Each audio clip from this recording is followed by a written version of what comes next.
Hatiku tetap teguh dan berharap padamu, sekalipun tak ada dasar untuk ku berharap.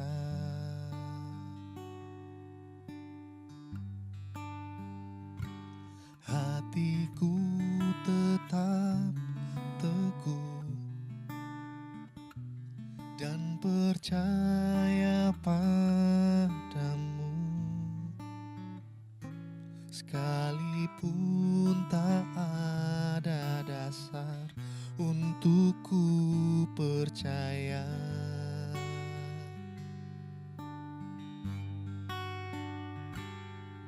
Sebab Kau Yesus Tuhan tak pernah ingkar janjimu, Kau pasti genapi semua firman-Mu. Amin.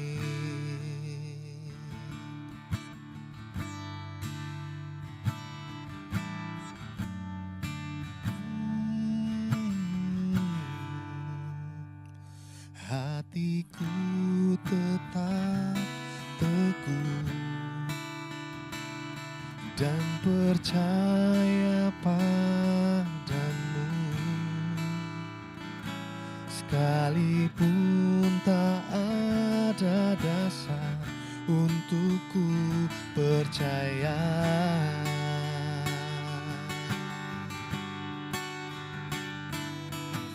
Kau Yesus Tuhan tak pernah ingkar janjimu, Kau pasti genapi semua firman-Mu. Amin. Sebab Kau Yesus Tuhan tak pernah ingkar janjimu, Kau pasti genapi semua firman-Mu. Amin.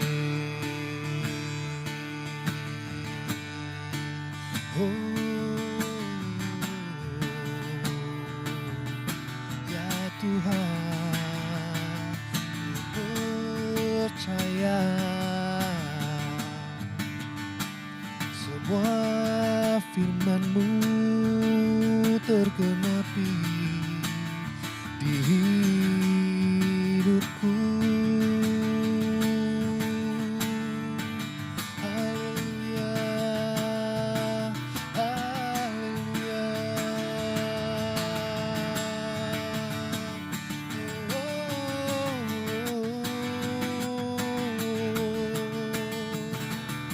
Haleluya.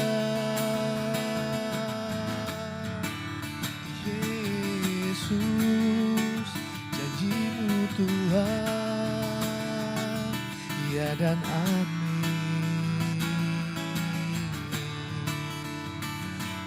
Kami percaya, selalu percaya,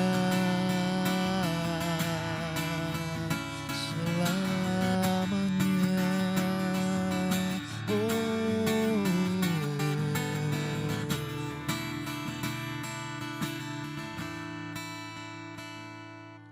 Ku percaya,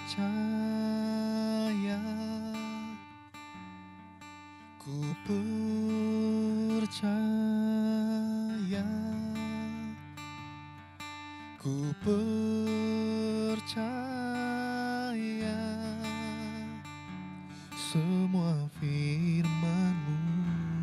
Amin. Nyatakan bersama. Ku percaya, ku percaya, ku percaya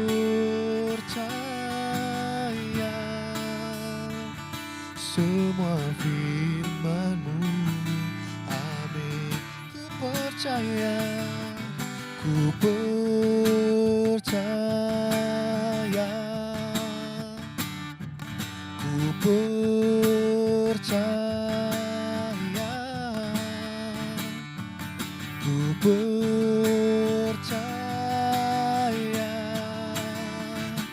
semua firman-Mu. Amin.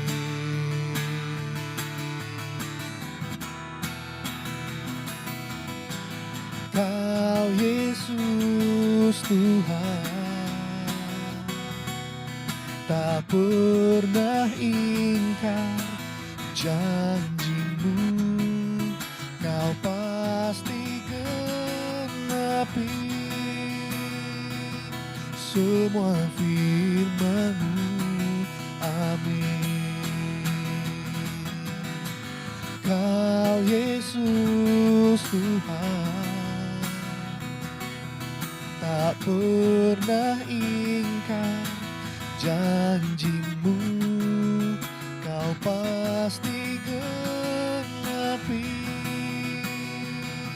semua firman-Mu. Amin. Semua firman-Mu. Amin. Semua firman-Mu. Amin.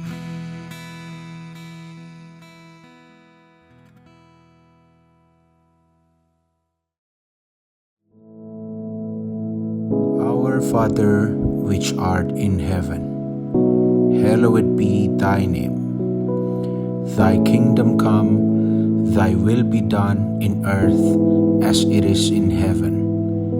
Give us this day our daily bread, and forgive us our debts, as we forgive our debtors.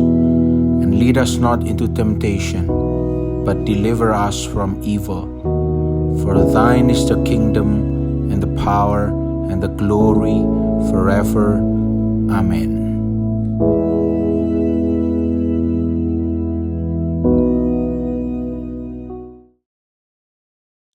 Shalom, selamat pagi jemaat Tuhan. Baiklah, mari kita buka firman Tuhan di pagi hari ini, yaitu dari Pengkhotbah pasal 3 ayat 1 sampai dengan ayat yang ke-11. Pagi ini cukup panjang ya ayat yang kita mau baca. Biasanya renungan yang saya bawa paling 1 ayat 2 ayat ya saudara ya. Tapi pagi ini cukup panjang. Harapan saya semua ayat yang kita baca di pagi hari ini akan menjadi berkat buat kita yang mengikuti renungan di pagi hari ini ya. Baik, Pengkhotbah pasal 3 ayat 1 sampai dengan ayat yang ke-11. Demikianlah firman Tuhan. Untuk segala sesuatu ada masanya. Untuk apapun di bawah langit ada waktunya.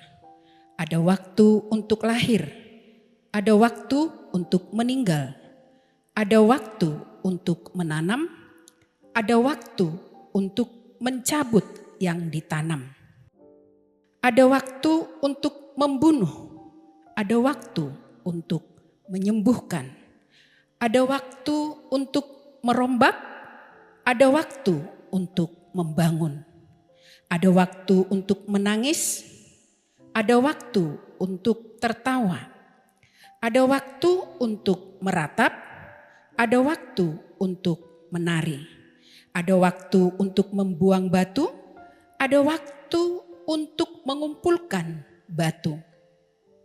Ada waktu untuk memeluk, ada waktu untuk menahan diri dari memeluk. Ada waktu untuk mencari, ada waktu untuk membiarkan rugi. Ada waktu untuk menyimpan, ada waktu untuk membuang. Ada waktu untuk merobek, ada waktu untuk menjahit. Ada waktu untuk berdiam diri, ada waktu untuk berbicara, ada waktu untuk mengasihi, ada waktu untuk membenci, ada waktu untuk perang, ada waktu untuk damai. Apakah untung pekerja dari yang dikerjakannya dengan berjerih payah? Aku telah melihat pekerjaan yang diberikan Allah kepada anak-anak manusia untuk melelahkan dirinya. Ia membuat segala sesuatu indah pada waktunya. Bahkan ia memberikan kekekalan dalam hati mereka. Tetapi manusia tidak dapat menyelami pekerjaan yang dilakukan Allah dari awal sampai akhir. Saudara, tema firman Tuhan pagi hari ini adalah waktu Tuhan pasti indah. Kita tadi sudah membaca dari ayat 1 sampai 8 ya. Kalau bisa saya katakan itu berbicara tentang siklus kehidupan manusia dari lahir sampai kepada kematian. Ada waktu ya, ada waktu, ada musim ya. Itu yang kita baca tadi. Dan dari renungan ini saudara, ada 3 hal yang saya mau sampaikan. Yaitu tadi berbicara tentang waktu, yang kedua berbicara tentang musim, dan yang ketiga itu berbicara tentang kedaulatan Tuhan. Nah, yang pertama waktu. Segala sesuatu ada masanya, ada waktunya. Dan kalau kita berbicara tentang waktu ya saudara, tentu waktunya kita dengan waktunya Tuhan itu sangat berbeda. Manusia cenderung ya saudara, pengen menggapai sesuatu cepat ya. Pengen menyelesaikan suatu pekerjaan itu cepat. Pengen pergumulannya cepat usai. Ya saudara ya. Segala sesuatu yang diharapkan manusia atau yang diinginkan manusia adalah kalau bisa secepat mungkin. Saudara, seringkali kita memandang waktu seperti sebuah garis lurus yang harus kita lalui dengan cepat. Tentu ya saudara ya. Bayangkan saudara berjalan di satu jalan atau mungkin Anda yang mengendarai mobil, sepeda ya. Pengennya kita ya kalau mau sampai ke tujuan kita itu lurus aja jalannya. Karena kita berpikir kalau jalannya lurus pasti cepat. Ya. Beda lagi kalau berkelak-kelok gitu ya. Menggok ke kanan, menggok ke kiri. Tentu itu memakan waktu, saudara. Berbeda dengan jalan lurus. Tapi kita perlu hati-hati saudara dengan jalan yang lurus ini. Kadang jalan yang lurus ini yang mana bayangan kita jalan itu nyaman, enak dan cepat untuk kita lalui. Ternyata ada bahaya yang sedang mengintip. Di daerah saya itu ya saudara ya, di Sumatera sana. Itu ada jalan raya kurang lebih 4 sampai 7 kilometer ya saudara. Itu jalannya itu lurus saudara. Lurus. Jadi mata kita itu bisa memandang sejauh mungkin. Ya. Ada jalan lurus ya saudara ya, tapi kadang ada tanjakan, ada turunan, begitu ya. Jadi kita nggak bisa melihat, pandangan kita itu nggak bisa melihat jauh sampai ke depan. Karena apa? Kadang dia naik, kadang dia turun. Nah, tapi ini saudara, jalan yang saya katakan tadi ini di daerah saya itu lurus begitu. Dan di sepanjang jalan itu saudara, mungkin sekitar 1 kilo, itu ada tulisan hati-hati, jalan licin. Hati-hati, sering terjadi kecelakaan seperti itu. Dan nyatanya benar saudara. Hampir setiap minggu itu ada kecelakaan. Ya, karena apa? Mungkin pengendara mobil atau motor berpikir, wah ini enak jalannya. Sehingga senyaman mungkin dia mengendarai mobilnya tanpa ia sadari speednya atau kelajuannya itu sudah sangat melebihi. Ya, sehingga tanpa disadari bisa oleng, terguling dan terjadilah kecelakaan. Nah ini saudara. Artinya dalam kehidupan ini kita harus selalu berhati-hati. Ya, kita harus selalu berhati-hati. Dan kalau kita berbicara waktu juga di dalam perjalanan kita ya saudara ya, kita harus benar-benar berjalan seturut dengan alur atau ritme yang Tuhan sudah atur dalam kehidupan kita. Jangan paksakan waktu kita. Karena Tuhan itu sudah mengatur sedemikian rupa waktu-waktu kita. Tidak ada yang bisa dipaksakan ya saudara ya.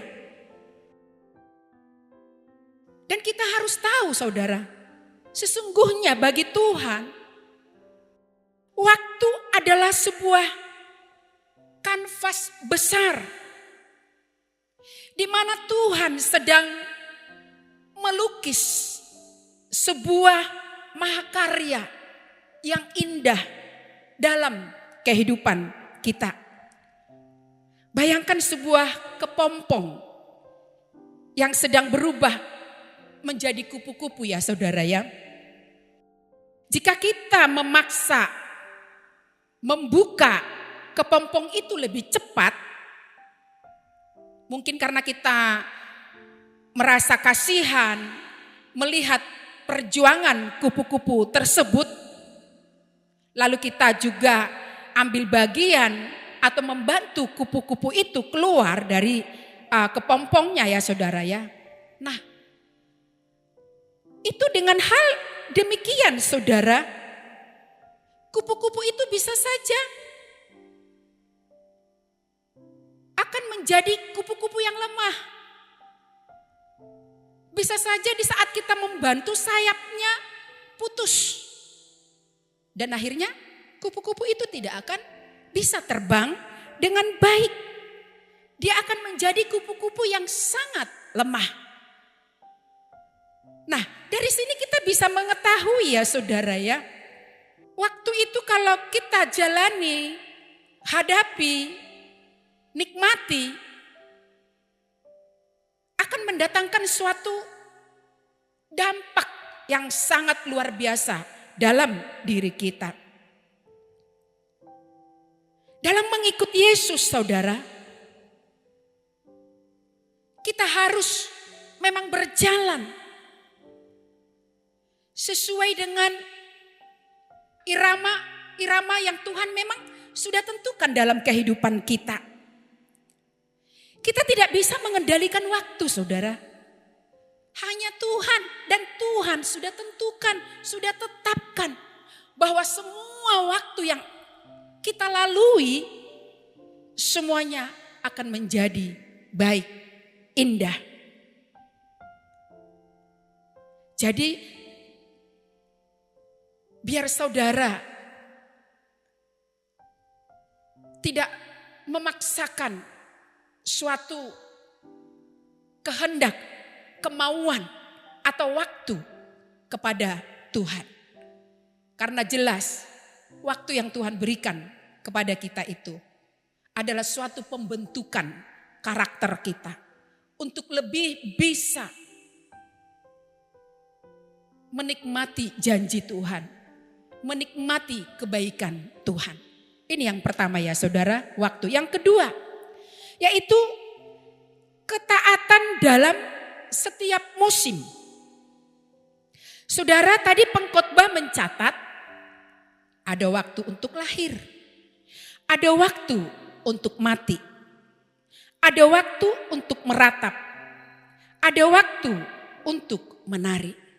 Ini saya simpulkan, mengikut Yesus berarti mengakui bahwa setiap musim hidup kita berada di bawah kuasanya. Inilah yang harus kita sadari, yang harus kita pahami, bahwa Allah tidak pernah jauh dari kita. Dia ada dalam setiap musim hidup kita. Dia tahu setiap tetesan air mata kita. Dia tahu perjuangan saudara. Apa yang saat ini Anda sedang perjuangkan? Apa yang saat ini sedang Anda pergumulkan? Apa yang saat ini begitu sangat mendesak dalam kehidupan saudara? Dikatakan ada musim menanam, menuai, ya, mencabut, merombak. Ini satu keadaan di dalam kehidupan manusia, saudara. Dan memang tidak ada suatu kehidupan yang mulus. Tuhan tidak pernah menjanjikan bahwa kehidupan itu mulus. Ya, dengan kita mengikuti Yesus, semuanya mulus. Tidak, saudara. Tapi Tuhan berjanji, Dia ada dalam setiap langkah kehidupan kita. Dia ada dalam setiap pergumulan kita. Dia tahu bahwa kita saat ini mungkin sedang tertatih-tatih berjalan menghadapi persoalan, masalah yang sedang terjadi dalam kehidupan kita. Tuhan tahu titik lemah kita. Tuhan tahu sampai di mana batas kemampuan kita dalam menghadapi persoalan yang sedang terjadi. Dia tidak akan biarkan, saudara. Dia tidak akan biarkan kita menanggung sendirian, berjalan sendirian, menghadapinya sendirian. Tuhan ada. Makanya semua dalam musim kehidupan kita ya saudara, kita harus percaya bahwa Tuhan beserta dengan kita. Kalau Tuhan beserta kita, tidak ada permasalahan, persoalan yang tidak diselesaikan dengan baik. Semuanya akan diselesaikan. Dan membawa kebahagiaan kepada kita. Lihat Raja Daud ya saudara ya. Di dalam Mazmur pasal 23 ayat keempat ya. Di sana kalau nggak salah berbicara ya. Sekalipun dalam kekelaman ya, dalam bahaya, dia berkata dia tidak takut. Karena dia tahu ada Tuhan bersamanya. Dan dia sudah alami itu saudara. Sebelum Daud menjadi seorang raja, dia seorang penggembala saudara. Penggembala kita tahu ya, kalau mungkin di Israel sana pada zaman itu orang menggembalakan dombanya itu di lembah-lembah saudara. Kadang dia harus melewati lembah yang satu ke lembah yang lain untuk mencari padang rumput yang hijau. Supaya ternak yang digembalakan ini bisa mendapatkan padang rumput yang hijau. Yang membuat ternaknya itu bisa bisa menikmati padang rumput. Ya, dan seorang penggembala akan mencari tempat di mana dombanya bisa dipuaskan, menikmati hidangan. Dan kita tahu kalau lembah-lembah itu saudara ya, kadang kalau siang hari bisa menjadi gelap saudara. Dan tentu namanya lembah, di situ pasti banyak binatang-binatang buas bersembunyi. Bahkan perampok mungkin ya saudara ya. Artinya kegelapan itu berbicara tentang masalah, rintangan, tantangan. Dan Daud sudah menghadapi itu saudara. Dia sudah hadapi itu. Dia ditempa di sana untuk menjadi pribadi yang kuat. Pribadi yang akhirnya dia bisa menyaksikan, menikmati di dalam kekelaman Tuhan ada bersama dia dan memberikan kemenangan. Saudara, seorang petani ketika menanam padi di sawah ya. Mungkin petani hanya percaya kalau dia menanam pasti akan menuai. Itu udah pasti saudara. Menanam pasti menuai. Dan seorang petani tidak bisa berkata, oh tahun depan aku panen. Tapi tidur-tiduran di rumah saudara. Tidak mau bekerja. Dan untuk mencapai panen yang memuaskan saudara, itu butuh proses yang begitu sangat panjang. Jerih payah yang sangat melelahkan. Ya, keringat yang bercucuran, tidak mengenal lelah. Tapi seorang petani akan bersemangat berjuang karena dia paham. Dengan demikian, ia akan menuai. Dia akan menikmati hasil yang memuaskan. Kadang dalam proses hidup ya saudara, kita tidak mau menjalani suatu proses. Pengennya instan, tidak bisa saudara. Untuk kita menjadi seorang yang bisa dihormati, kita harus belajar menghormati orang lain. Kalau kita mau jadi pribadi yang sukses, ya kita harus mau belajar dari bawah. Ada proses yang harus kita lalui. Sama seorang bayi, kalau nggak diajar orang tuanya dari bayi untuk berjalan, dia tidak akan bisa berjalan saudara. Demikian hidup ini. Musim kehidupan. Jadi artinya kita harus taat melakukan. Kita harus tunduk, setia dalam proses hidup. Dalam setiap musim kehidupan. Kita tidak bermalas-malasan. Kita tidak menyerah dengan keadaan. Di saat kita menyerah, tidak akan ada jalan keluar. Kematian saudara. Tapi ketika kita memiliki roh yang menyala-nyala, semangat yang menyala-nyala, dan menempatkan Yesus di dalam diri kita, pribadi kita, percaya bahwa dia ada dalam setiap musim kehidupan kita, maka kita akan melihat, kita akan bersaksi, kita akan bersuka cita bahwa proses itu membawa kita kepada suatu kedewasaan, pengenalan yang dalam akan Tuhan. Artinya saudara, ada ketaatan dalam menjalani proses hidup. Disinilah letak menyangkal diri.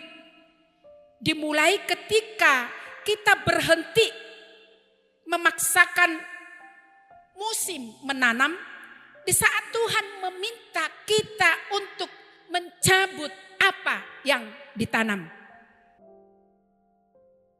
Memikul salib saudara berarti tetap setia mengikut Yesus meskipun kita sedang berada dalam musim yang tidak menyenangkan. Mungkin saat ini engkau sedang meratap. Mungkin saat ini engkau sedang kehilangan. Mungkin saat ini hidupmu tidak baik-baik saja. Pahit getir engkau alami saat ini. Tapi ingatlah saudara, musim akan selalu berganti dalam kehidupan manusia. Dan kasih Tuhan abadi, kekal. Dia akan selalu menemani kita dalam setiap musim kehidupan. Dan jangan biarkan satu musim apapun dalam kehidupan kita memisahkan kita dari kasih karunia Allah. Yang ketiga, percaya pada kedaulatan Tuhan. Kita kembali baca ya saudara ya, ayat yang ke-11.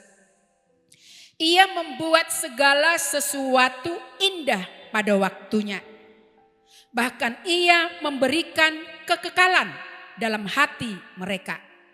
Tetapi manusia tidak dapat menyelami pekerjaan yang dilakukan Allah dari awal sampai akhir. Saudara, seringkali kita merasa frustasi karena tidak memahami mengapa hal buruk terjadi dalam kehidupan kita. Atau mengapa persoalan ini atau hal buruk ini begitu lama terjadi dalam kehidupan kita. Melalui renungan ini saudara, pengkhotbah mengajak kita untuk percaya akan kedaulatan Tuhan. Dikatakan tadi indah pada waktunya. Waktu Tuhan tidak pernah salah saudara. Ketika kita mempercayakan seluruh langkah hidup kita kepadanya. Apapun musim yang Tuhan izinkan terjadi dalam kehidupan saudara. Itu untuk membawa kita kepada keindahan. Membawa kita kepada kepastian. Membawa kita kepada kekekalan.